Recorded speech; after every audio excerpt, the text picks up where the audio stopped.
Buenas, señores. Hoy os he preparado un pequeño proyecto, unas pildoritas de sabiduría con respecto al derecho, que ya nos preguntaremos que por qué es tan importante el derecho y por qué creo que esto puede ser la solución para nuestros problemas actuales en España. Pasaremos después, en otro momento, a saber qué es el derecho. Pero hoy quiero hablaros del concepto de igualdad y del concepto de libertad. Conceptos muy, señores, manipulados en esta actualidad. Sí, sabemos todos que por intereses políticos, intereses particulares, eso lo sabemos perfectamente. Así que vamos al grano.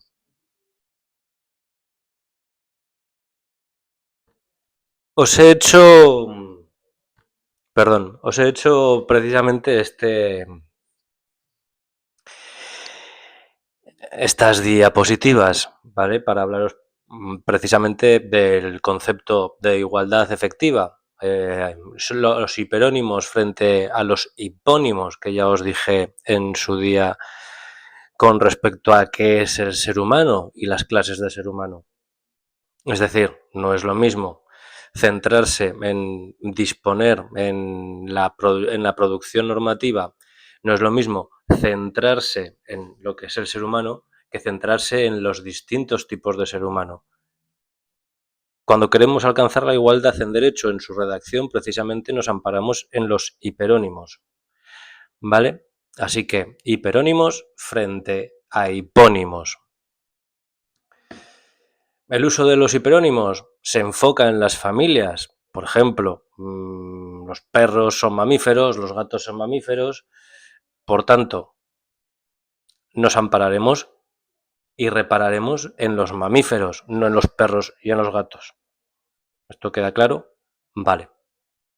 Resulta en una inclusión efectiva y automática, ya que contiene ambas clases de seres humanos, y no hay que hacer una producción normativa específicamente para las mujeres, y si hay descompensación luego para los hombres, y si hay descompensación luego otra vez para las mujeres. ¿Entendemos que entramos en un bucle del que sería muy difícil salir? Vale. ¿Qué tienen en común las mujeres y los hombres? Que son seres humanos, ¿cierto? Bien, pues así resultaría más inclusiva. No me refiero a esa inclusividad que ahora todos entendéis, me refiero a la inclusión en el espectro normativo, en la redacción, en la gramática de la redacción, ¿de acuerdo? No nos importan los autores que han escrito sobre esto, como pueden ser las nuevas ideologías, las nuevas autores de las nuevas ideologías, incluso en sus distintos niveles de severidad, como por ejemplo las olas feministas de primera y cuarta ola, que yo los llamaré grados de severidad, pero vamos, para el caso papas. Son niveles distintos de segregación o de restricción o de diferenciación, al fin y al cabo. Entonces, nos tenemos que centrar en eso, no en las diferencias, sino en lo que nos une. Esto es como pensar, en la jerarquía, ¿vale? Cuanto más abajo está, el peonado es más amplio, ¿verdad? Cuanto más subes, se supone que el peonado o la dirección es más sucinta, más condensada. Pues esto es lo mismo. Si reparamos en la redacción normativa, que hoy se está abusando del positivismo jurídico para incluso decirnos que debemos respirar casi, ¿vale? Si nos reparamos en la producción normativa, es más eficiente, es más unionista. El hecho de reparar en los hiperónimos de lo que compondrían las familias de, ¿vale? Las familias gramaticales, que en las clases de. Esto por dos razones. Por la deglutinación de la norma. La deglutinación, porque al fin y al cabo estamos viendo como la norma, la producción normativa se ha aumentado en un 80% en los últimos, ¿qué?, 10 años. Y en teoría, cuando se entró a la Unión Europea era precisamente para deglutinar la norma. Punto uno. Entonces, hablaremos del positivismo jurídico, no positivismo, y cómo se ha utilizado el estructuralismo jurídico para entender lo que es el ser humano más allá de lo que es un ser humano, es decir, como suerte de estructuras sociales, cuando realmente esto es bastante sintético, bastante inhumano. ¿Vale? Aplicaremos la razón y la lógica. Bueno, aplicaremos la razón, que al fin y al cabo es lógica. Y estamos viendo el nivel de estupidez que hay en estos días, ¿vale? Por ejemplo, eh, eh, la premisa mayor, ¿vale? Vamos a hacer ya el silogismo. Un hombre es un ser humano. Una mujer es un ser humano. Por tanto, no se sigue que un hombre sea una mujer, ¿vale? Pero sí se sigue que ambos son seres humanos. Aquí os he expresado precisamente cómo se está utilizando cómo se está utilizando el sexo o la libertad sexual del ser humano. Yo he puesto aquí precisamente así para evitar la censura que parece ser que se está dando en estos días en España. Así que, ¿cómo se está utilizando el sexo de los seres humanos? No es lógico pensar que solo violinizan a las mujeres. Estamos viendo incluso noticias. Vamos a buscar a ver alguna por casualidad.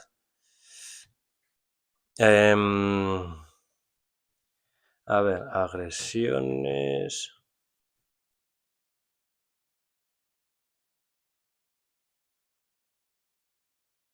En 2025.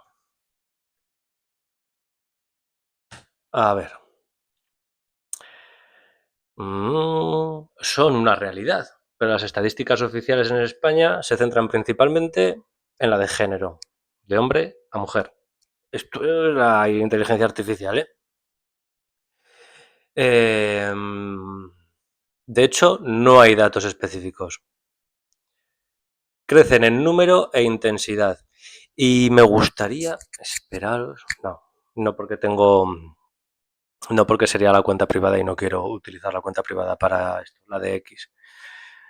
Pero es una estupidez pensar que a los hombres no se les violiniza. De hecho, hay formas de aprovecharse, de instrumentalizar el sexo de las personas. ¿Cierto? Así que vamos a entender que la víctima puede ser hombre o mujer, indistintamente de su sexo.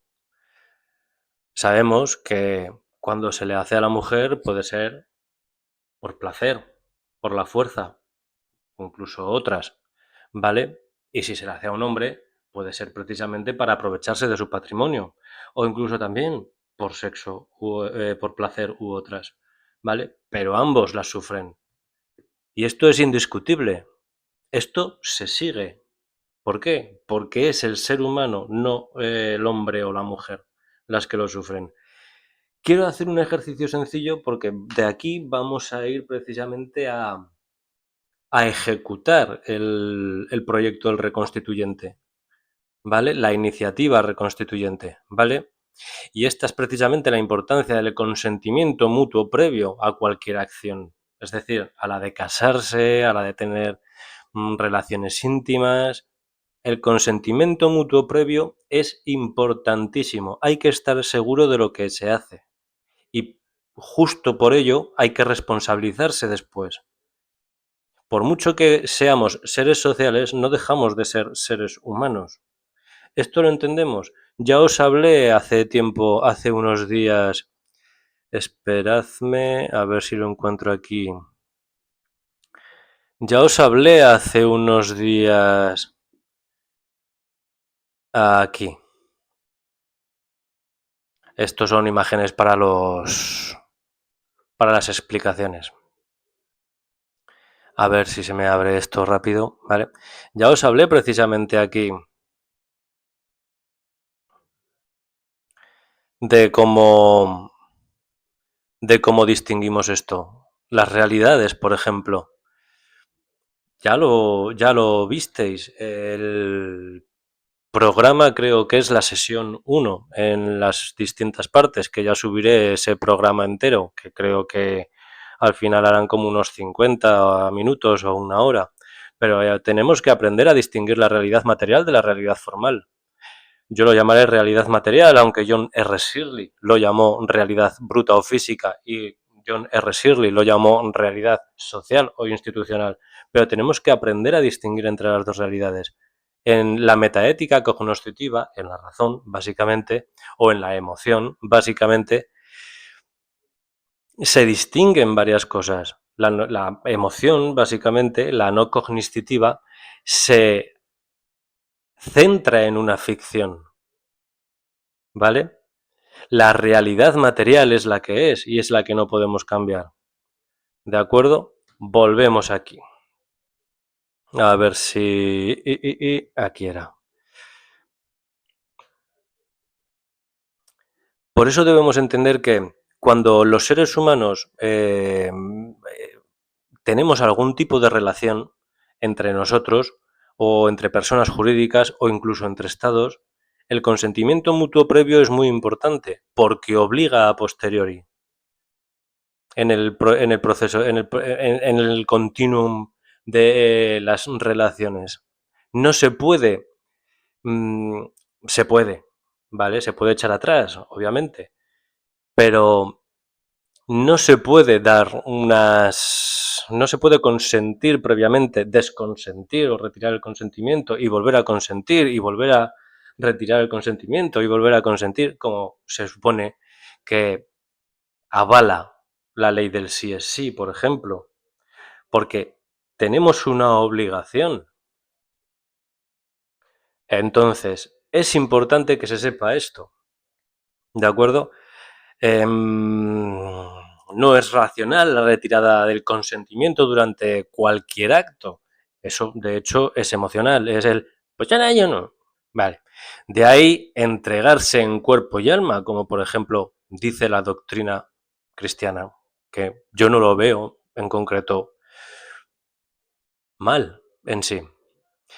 La doctrina católica. Cualquier otra concepción pone al ser humano en una posición de supremacía, uno con respecto al otro. ¿Por qué? Porque la voluntad lo es todo.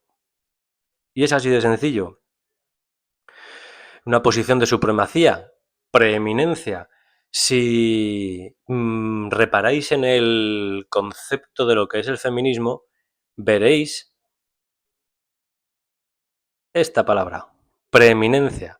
Preeminencia, cuando hablábamos, cuando nos dirigíamos a estudiar precisamente el socialismo de los nazis,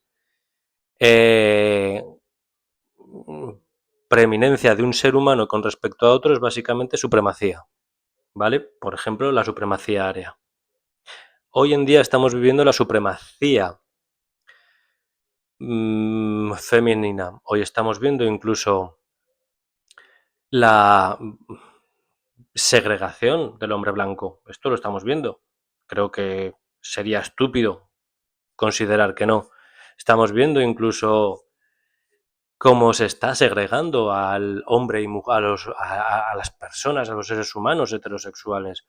Lo estamos viendo, ¿vale? Por ejemplo, la preeminencia de un ser humano frente al otro. Eso es el clasismo, ¿vale?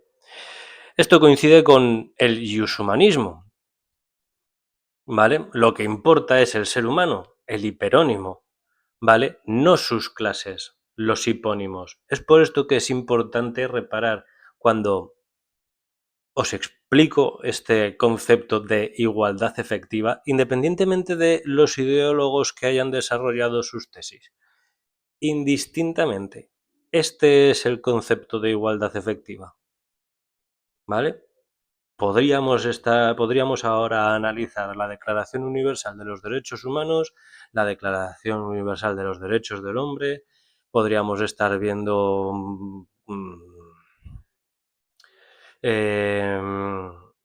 podríamos estar viendo tratados internacionales como por ejemplo el Tratado de Roma, podríamos estar viendo incluso los conceptos que llevaron al origen que llevaron a la redacción de la Constitución española, ahora que estamos precisamente en un aniversario, creo que es el 47, que no hay nada que celebrar, honestamente. Visto que está subvertido el orden constitucional, no hay nada que celebrar. Pero si tenemos un poco de coherencia y cohesión con nuestro derecho, este es el concepto real de igualdad. Un ser humano es igual a otro ser humano. Ambos pueden sufrir la violinización. Sin ningún tipo de duda. Lo demás es la emoción que se le ha ido metiendo a la expresión. Y es así de sencillo, ¿vale? Para el consentimiento mutuo previo es especialmente relevante, por ejemplo, el noviazgo, ¿vale? El conocerse antes, el periodo de prueba en el que se conocen los que se van a unir durante toda la vida o gran parte de ella, precisamente para tener una relación común entre ambos, para construir un hogar.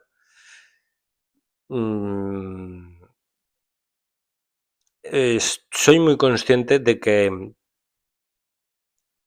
no todo el mundo lo ve así. Hay que tener en cuenta, por ejemplo, que las mujeres, lo sabemos, tienen la llave del sexo, sin ningún problema. Eso es completamente aceptado para las relaciones sexuales. Obviamente, la mujer tiene que estar dispuesta. Eso es obvio. Pero si se quiere una relación emocional, para eso también tiene que ser consentidor el hombre. De hecho, las mujeres tienen las llaves del sexo y los hombres las llaves de las relaciones. Estamos condenados a convivir. Estamos condenadísimos. ¿Vale? Entonces, el hecho de que no se pueda construir una familia porque alguien decide que su llave es más importante que la mía, no lleva a nada bueno. O condena al sexo femenino a una vida básicamente de, sí, ser el objeto sexual de, o condena al hombre a una soledad. Eso lo sabemos. Al fin y al cabo, las mujeres son más sociales que los hombres. A nosotros la soledad nos encanta, quizás. Pero estamos condenados a vivir, a convivir. Hay una soflama que irrita, me irrita muchísimo, es la de es que las mujeres no estamos hechas solo para procrear. Ahora imaginemos que os quitan, porque os lo hayan inculcado psicológicamente o por lo que sea, os quitan la posibilidad de procrear. ¿Eso es plenitud? ¿O la plenitud es el 100% de tu elección? Es decir, puede ser un peón de OF o puede ser un peón de OF y al fin y al cabo, en un momento dado, tener la posibilidad de procrear. O incluso en un orden contrario, tener la posibilidad de procrear y luego ser un peón de OF. Por ejemplo, ese sería el 100%, eso sería una plenitud, es decir, el todo. Ahora bien, se sabe que la mujer es mucho más dependiente de las emociones Y se sabe que cuando la mujer no o ha tenido muchas relaciones, deja de ser más dependiente. Por tanto, la inestabilidad en las relaciones se da. Por ejemplo, yo como hombre en las relaciones quiero estabilidad. Y es así de sencillo. Y si alguien no me lo puedo procurar, puerta. Es decir, a la mujer no se le usa solo físicamente a través de su llave. Se le usa también psicológicamente, ¿vale? Es casi una certeza. Y tened en cuenta que sí, la mujer tiene la llave de las relaciones íntimas y el hombre tiene la llave de las relaciones. Por eso entregamos el anillo. El hecho de entregarse en cuerpo y alma es lo importante. Luego, cuando hay otras soflamas ideológicas de decir que, bueno, que dicen es que yo si no quiero tener relaciones con mi marido, pues no las tengo. Pero cuando tú has consentido previamente, en teoría se debería. Una cosa es que no te apetezca de vez en cuando, que eso nos pasa a todos. Y otra cosa es constantemente. Es decir, si ese consentimiento previo que se ha dado se retira en cualquiera de las dos direcciones, ¿cabe la nulidad o cabe la ruptura de la relación? Si los hombres y las mujeres, según sus llaves, contraen una unión, cualquiera de ellos que la incumpla debería poder rescindir esa relación, ¿cierto? Es decir, si la mujer deja de tener relaciones íntimas con el hombre debería poder rescindir esa relación.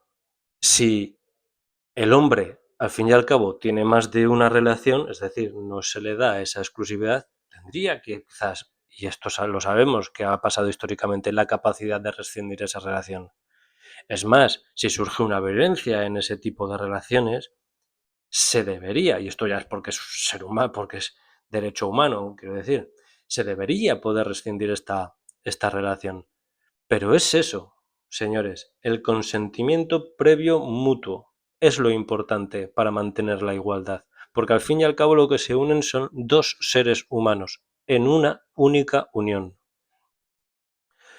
Bien, pasamos a la siguiente diapositiva. Puede haber excepciones como las que he contado, se entienden excepciones que justifiquen la desunión, pero son de excepcionalidad, pues ya se ha conocido y han consentido según ese noviazgo previo, ese periodo de prueba, ¿vale? Por ejemplo, las cuestiones humanas, eh, las libertades o la desigualdad en la relación o los actos contra la integridad física, ¿vale? Este es el concepto bruto de igualdad, más allá de las concepciones sobreadjetivadas de autores que sesgan este concepto o que lo especifican demasiado. Yo ahora voy a pasar aquí y voy a venir aquí. Creo que queda claro, muy claro, qué es el concepto de igualdad, ¿vale?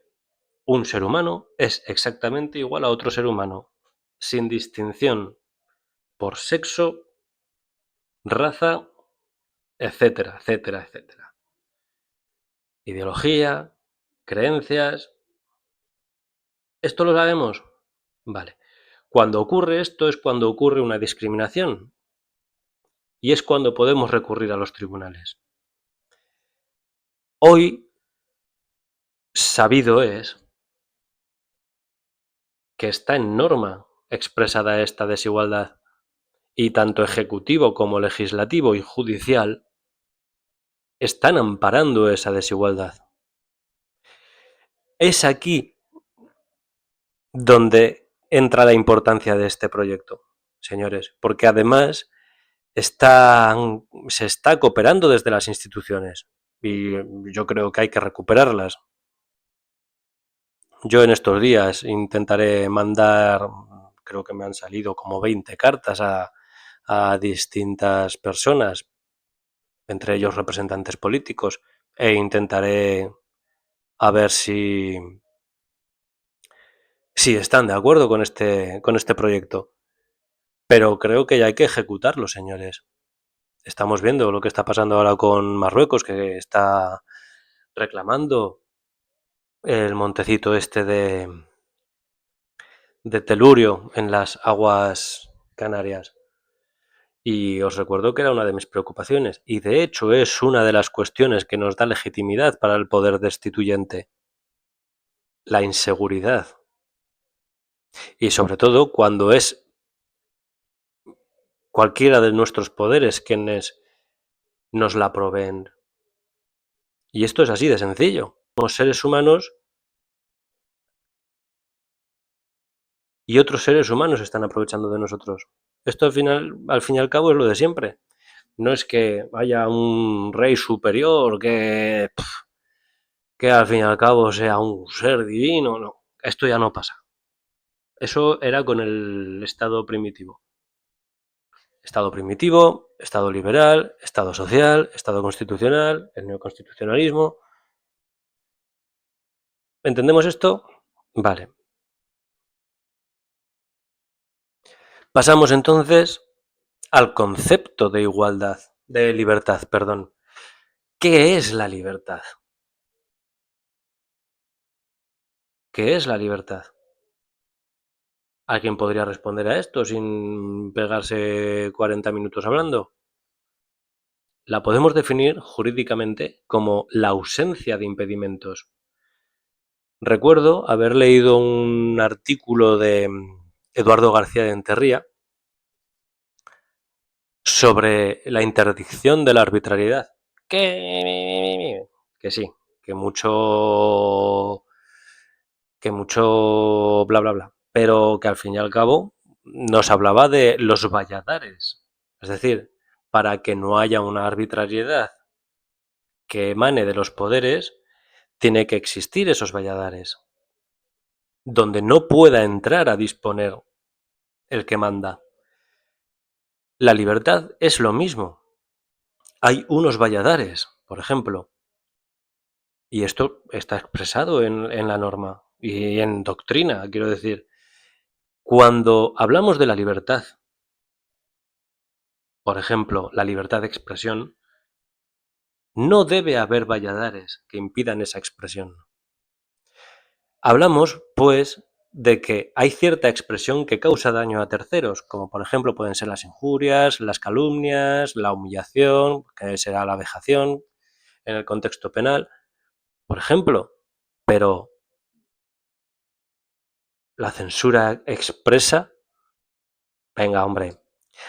Así que vamos a centrarnos en este término como término absoluto. Luego me da igual que haya términos como libertad negativa, libertad positiva, libertad igualitaria, me da igual.